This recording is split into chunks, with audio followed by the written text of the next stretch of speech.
Esta é uma ministração da Igreja Cristã da Família do Butantã, formando Jesus em nós.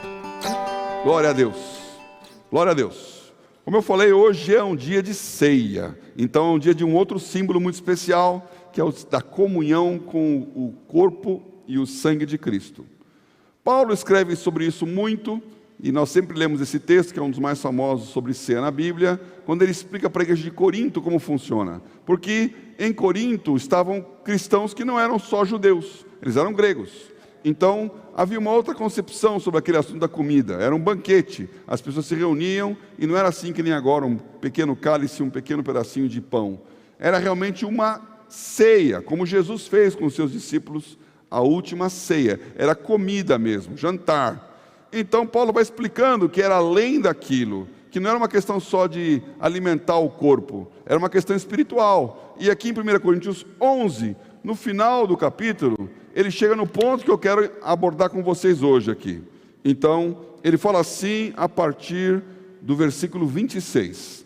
1 Coríntios 11, 26. Porque todas as vezes que comerdes esse pão e beberdes esse cálice, anunciais a morte do Senhor até que venha. Portanto, qualquer que comer esse pão e beber do cálice do Senhor indignamente, será culpado do corpo e do sangue do Senhor.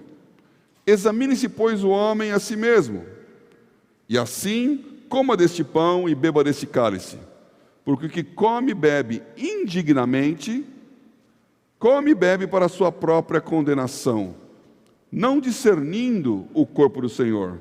Por causa disso, há entre vós muitos fracos e doentes, e muitos que dormem.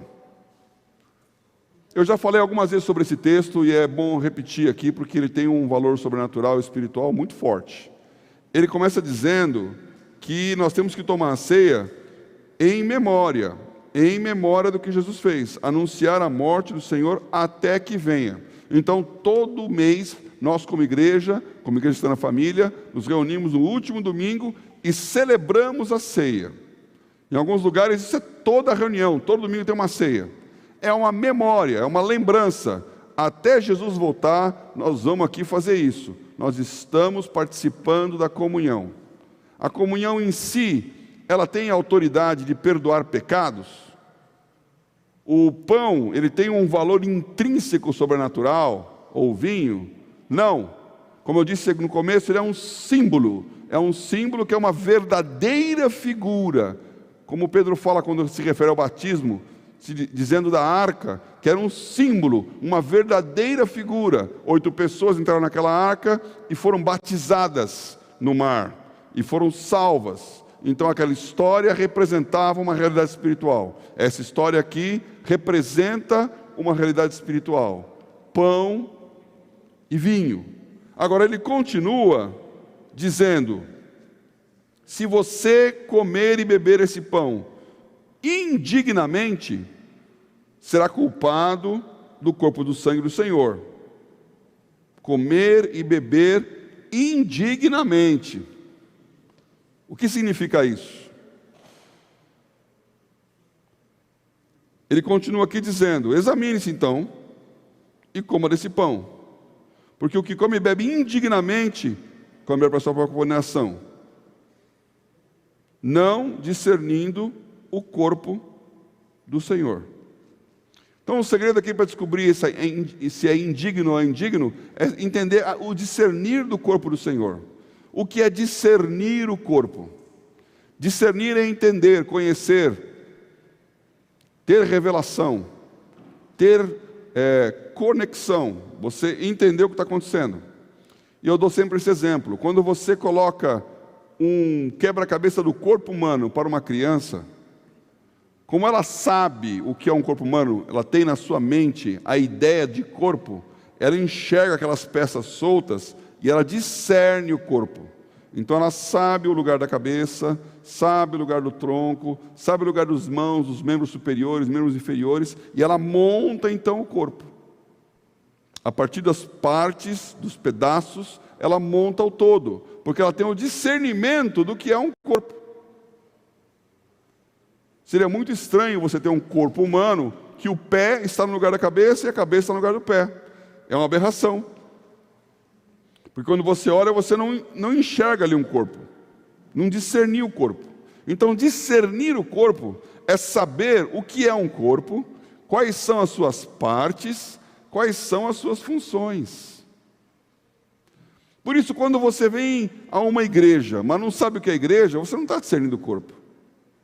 A igreja não é a reunião. A igreja não é o momento em que as pessoas estão debaixo do mesmo teto. Ela é um corpo, o corpo de Cristo. E quando você vai tomar a ceia, você tem que discernir esse corpo. Você é membro desse corpo? Por isso nós dizemos sempre, se você não está batizado, e se você não está em aliança com uma igreja local, você não é membro do corpo. Você não está discernindo o corpo. E não vai ser tomar aquele cálice que miraculosamente vai te fazer um super-homem. Pelo contrário, você está tomando e bebendo para a sua própria condenação. Muito forte. Então eu tenho que estar ligado no corpo, e eu tenho que saber o meu lugar nele. O seu lugar no corpo não é uma cadeira, o seu lugar no corpo é uma função. Porque se eu escolher qualquer pedaço do meu corpo para entender, ele vai ter um lugar e vai ter uma função, ele não está lá à toa. Nenhum pedacinho do corpo está à toa. Seja a unha, seja o cabelo, seja o músculo do coração, o músculo mais importante aí de todos os músculos, a bomba que nos dá a vida, sejam os vasos, sejam os nervos, até mesmo a sua barriga tem uma função. Você pode não entender muitas vezes por que ela insiste em não diminuir, mas ela tem uma função no seu corpo. A célula adiposa, a gordura, tem um papel. Encontre o seu lugar no corpo, discirna quem você é no corpo, e então participe da ceia. Se você não faz isso, ele diz, por esta causa, por causa disso, há entre vós muitos fracos, doentes e muitos que dormem. E aqui então tem uma sequência. Fraco, doente, que dorme. O melhorzinho é fraco, né? Porque o fraco é uma pessoa que está debilitada, mas está debilitada por uma questão externa. Então, com um pouco de descanso, com um pouco de comida, de sono, ele se fortalece. Eu sempre dou esse exemplo, que é o exemplo de um atleta olímpico. Quando ele termina aquela corrida na pista de atletismo, ele deu tanto de si para poder conquistar aquela medalha, que ele quase cai na linha de chegada. Então os atletas ficam ali ofegantes, abaixados, alguns deitados no chão, olhando para cima, respirando fortemente, porque eles estão fracos. E se você pedir para que ele naquela mesma hora volte para o ponto de partida e corra novamente, ele não tem condições. Ele está debilitado, fraco, enfraquecido. Agora vai ter uma noite de sono, vai se alimentar, e no dia seguinte ele vai correr de novo. E como acontece em Olimpíada, né, ele vai correndo as eliminatórias, as quartas, semifinais, a final. Então ele correu várias vezes para chegar na final, e ele na final às vezes é o lugar que ele quebra o recorde, que é onde vale e ganha a medalha. Então a fraqueza é uma condição que ela é circunstancial. Você pode estar fraco. Agora, quando você está fraco, você está infrutífero.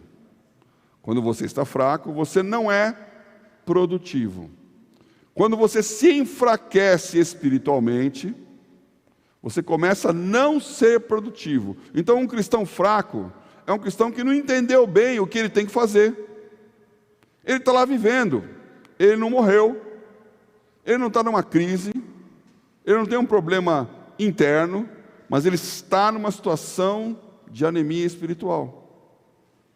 É enfraquecido. Quando isso perpetua, vem a segunda fase, que é doente. Aí doente é uma doença, é um inimigo interno, é uma fraqueza que está dentro de você. Não é porque você fez o exercício, é porque você tem um vírus, você tem uma bactéria, você tem uma infecção, inflamação, você está com uma doença. E essa doença está batalhando contra a sua saúde. Então nós vamos adoecendo espiritualmente e nos tornamos improdutivos até a hora em que você morre, que é essa maneira bonita de falar muitos que dormem, porque a Bíblia, quando fala de sono, ela fala da morte. Então, se você não discernir o corpo de Cristo, se você não souber o seu lugar, a sua função nesse lugar, nesse reino, nesse corpo, você vai beber para a sua própria condenação a ceia e vai estar nessa categoria, fraco, doente e que dorme. Eu já falei isso algumas vezes aqui, mas hoje eu quero juntar com uma outra passagem que eu já preguei também essa semana em alguns lugares aí, até na minha pequena família. É a passagem em que Jesus faz uma convocação para os seus discípulos. Ela está em Mateus capítulo 11. Então, abra o seu celular em Mateus capítulo 11, a partir do versículo 28, bem no finalzinho do capítulo. Esse capítulo 11 tem muita coisa legal aqui, que eu não vou nem entrar, muitas histórias, mas no final, Jesus fala aqui. Eu vou ler no versículo 27. Todas as coisas me foram entregues por meu Pai. Ninguém conhece o Filho senão o Pai. Ninguém conhece o Pai senão o Filho. E aquele a quem o Filho o quiser revelar. Então, nesse texto aqui ele está falando, tudo me foi entregue para o meu Pai. O Pai deu para o Filho todo o poder, toda a autoridade, toda a condição. Ele repete isso em Mateus 28, no final da sua jornada aqui na terra, né? É-me dado todo o poder no céu e na terra. Esse é-me dado significa alguém deu. Deus deu. Então, naquela hora, Jesus tem todo o poder. Ou seja, o que você precisa, a sua necessidade, a sua condição, o insumo, a força, a estrutura para que você realize a obra que Ele chamou para você fazer, Ele tem. Jesus não está dando uma ordem para você, sem também, junto com ela, dar a maneira de execução. E eu sou engenheiro, não estudei medicina, minha mulher é médica, mas eu gosto desse negócio de fisiologia, né? Então, quando você olha o corpo humano, e essa análise com a Bíblia é tão forte, né? O corpo de Cristo, o corpo humano, você entende que cada lugar do corpo tem a sua função. Alguns deles são geradores de energia. Então, o sistema respiratório, ele é o que produz a energia que você vai colocar na célula.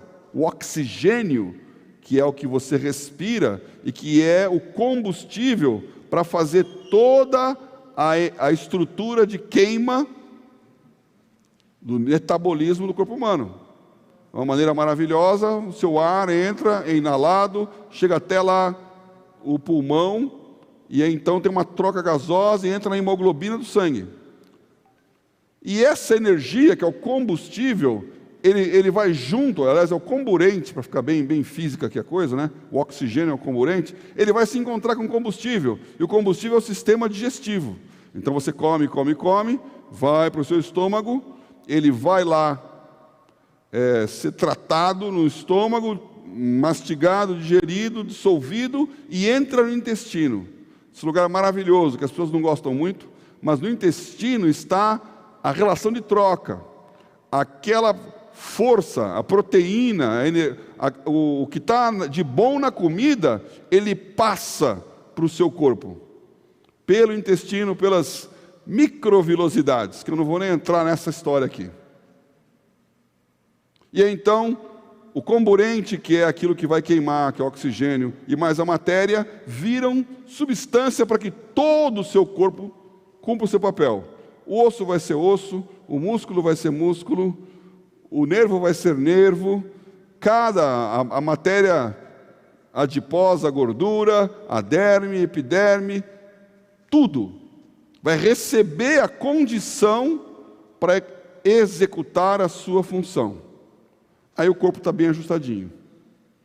Jesus aqui então está falando, eu tenho todo o poder, eu tenho toda a autoridade, eu estou aqui com a força, eu estou aqui com a matéria, então eu sei o que eu tenho que fazer. E você faz o quê? Aí ele fala, vinde a mim, todos os que estáis cansados e oprimidos, e eu vos aliviarei.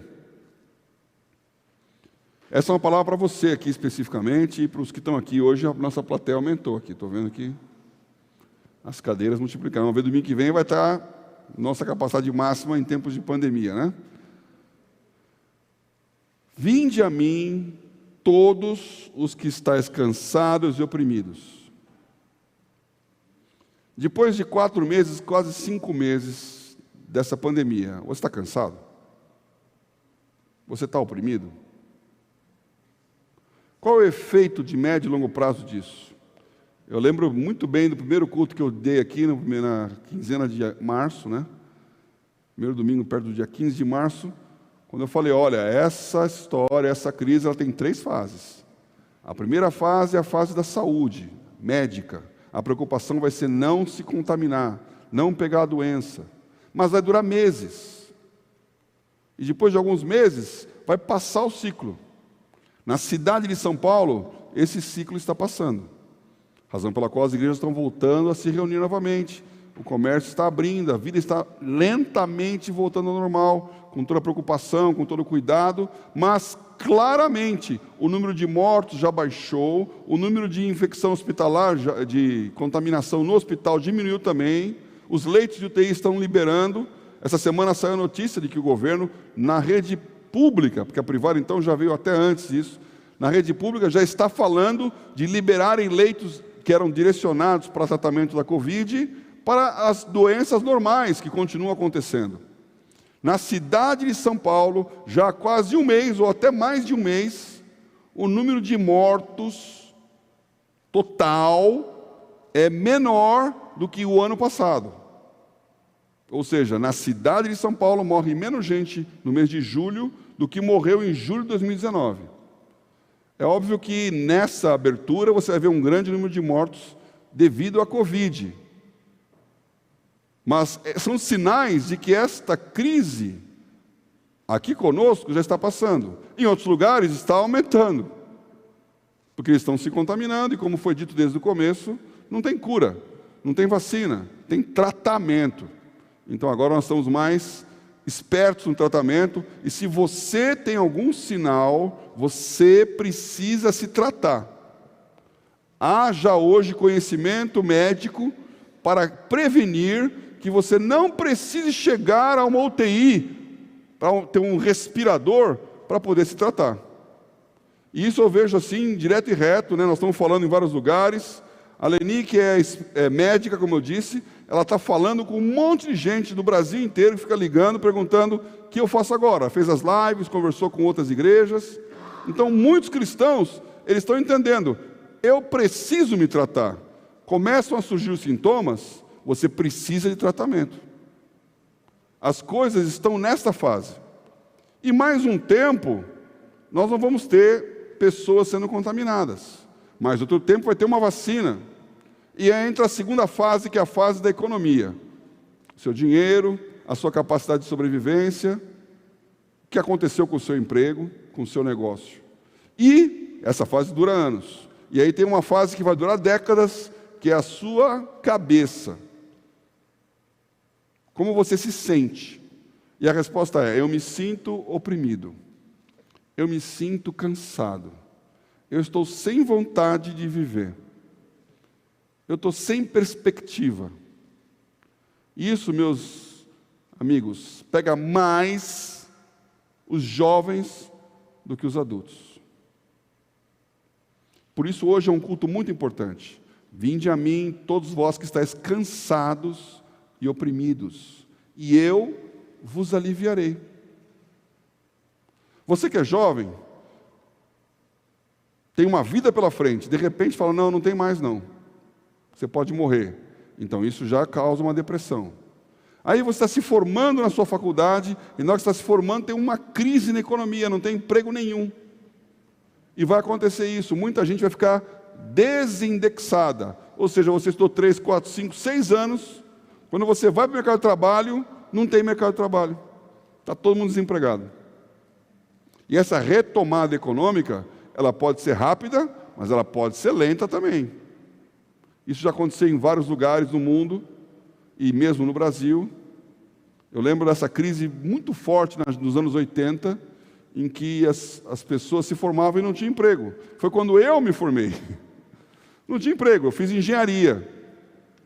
E na época ficou famoso, porque lá na Avenida Paulista tinha uma lanchonete que chamava-se O Engenheiro que Virou Suco. O Engenheiro que Virou Suco. Eu conheci ele. Ele se formou, não tinha o que fazer, foi tentar a vida com comércio. Muitos engenheiros formados, com muito conhecimento e cabedal, não tinham o que fazer no mercado de trabalho, foram fazer outras coisas. Aí depois de 2, 3, 4 anos, já tem uma outra turma, e aquela geração fica perdida. Isso causa um problema emocional, social, opressão. Então eu quero dizer para você aí em casa, e os que estão aqui também, que é normal você se sentir cansado. Essa rotina de lava a mão, desinfeta, vai no supermercado, não encosta no carrinho, não encosta no cara, não encosta no caixa. Aí chega em casa, toma banho, tira toda a roupa, põe toda a roupa de novo. Aí tem que limpar e lavar toda a compra. Vai cansando, né? Chega uma hora que você fala, meu Deus do céu, sabe uma coisa, eu não vou comer nada. Você não tem que lavar louça. Você começa a querer diminuir o ritmo, porque está cansando, fica pesado. Então é normal, é natural você se sentir cansado. Oprimido, então, isso eu falei bastante aí nas minhas reuniões da semana, você fala, pastor, eu não estou oprimido não, eu estou tranquilo porque eu sou de Jesus, crente não fica oprimido. Isso não é verdade. Crente não fica possesso.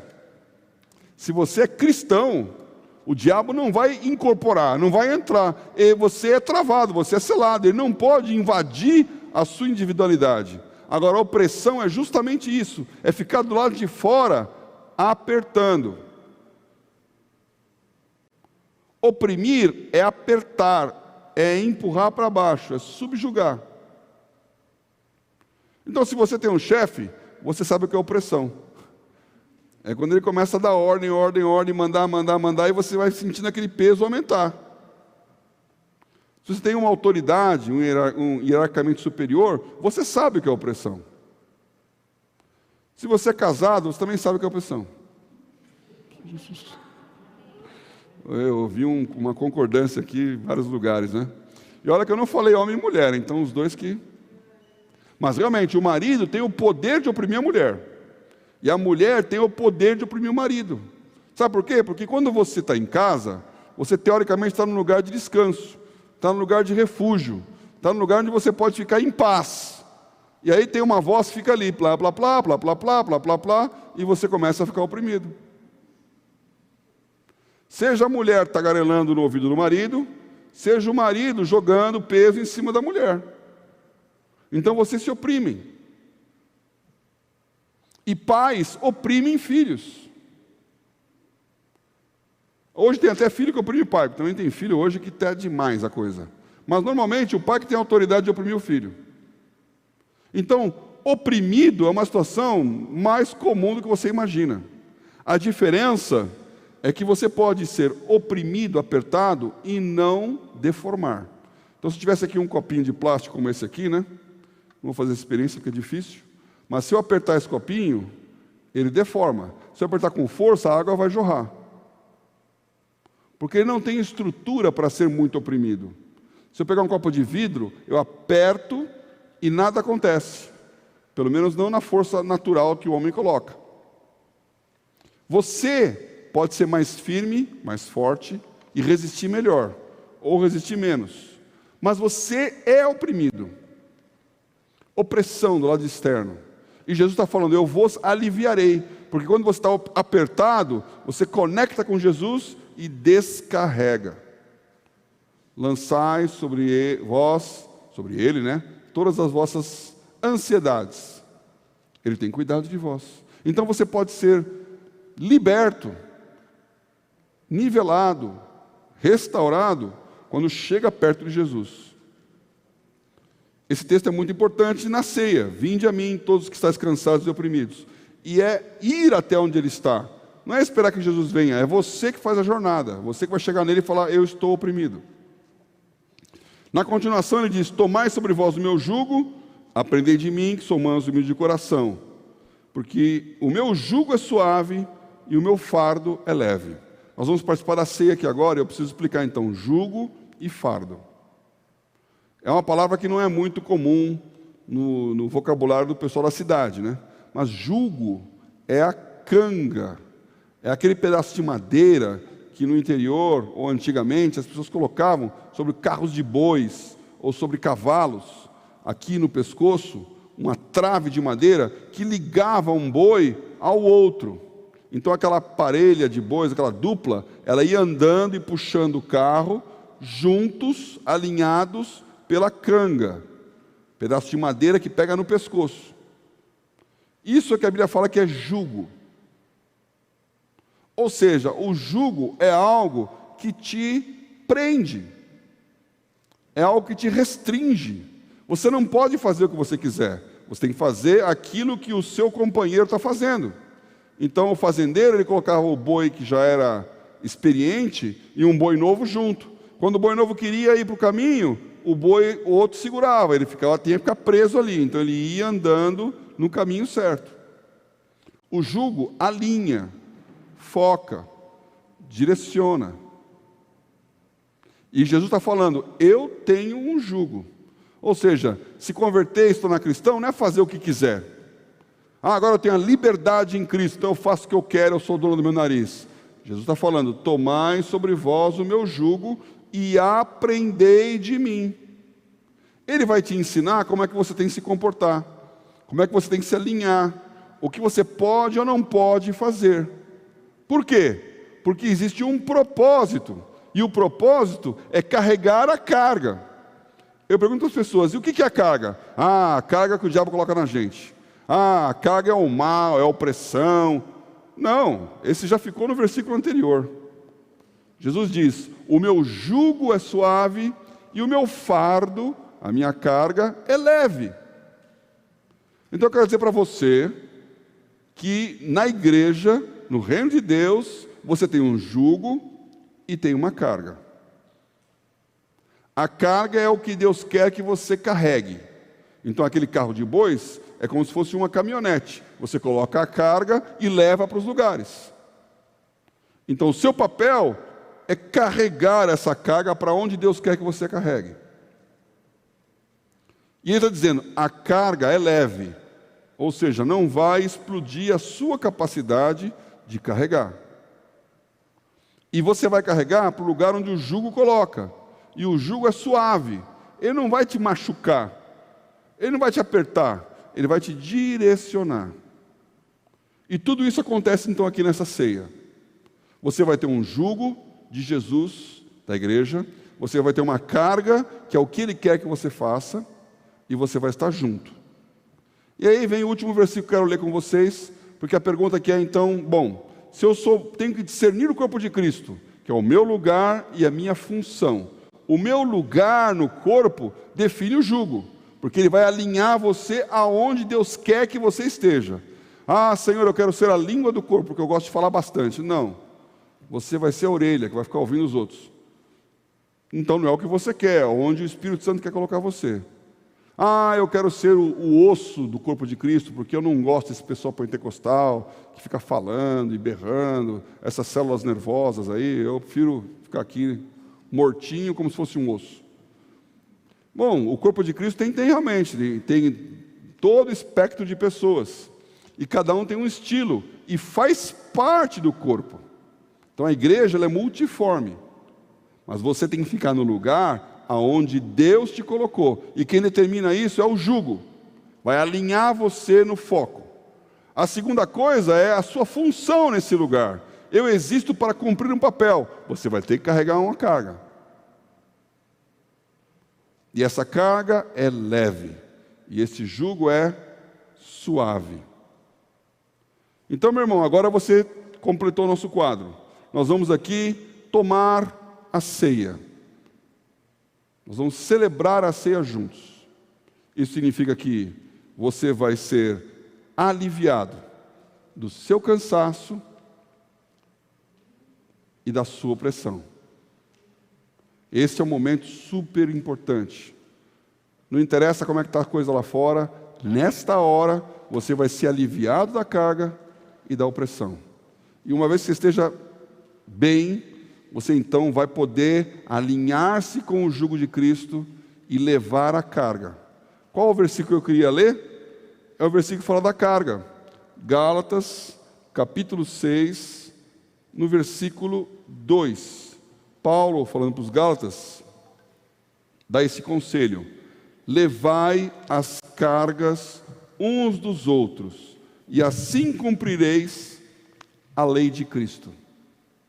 Então agora, irmãos, essa ceia vai fazer isso. Qual é a carga que Jesus quer que você leve? A do irmão. Você pode estar no momento bom, tem alguém no momento ruim. Levai as cargas uns dos outros. Você está sereno, tranquilo, tem alguém muito angustiado. Levai as cargas uns dos outros. Você está esperançoso, cheio de fé, e o outro está cético e desanimado. Levai as cargas uns dos outros. Essa é a hora que nós nos juntamos, e essa força do corpo vai passar para você. Não importa que você não está aqui ao alcance da mão. Você vai pegar o seu cálice, você vai pegar o seu pão, e nós vamos falar de jugo, e nós vamos falar de carga. Nós vamos restaurar o cansaço e a opressão. Deus vai operar espiritualmente em sua vida aqui agora.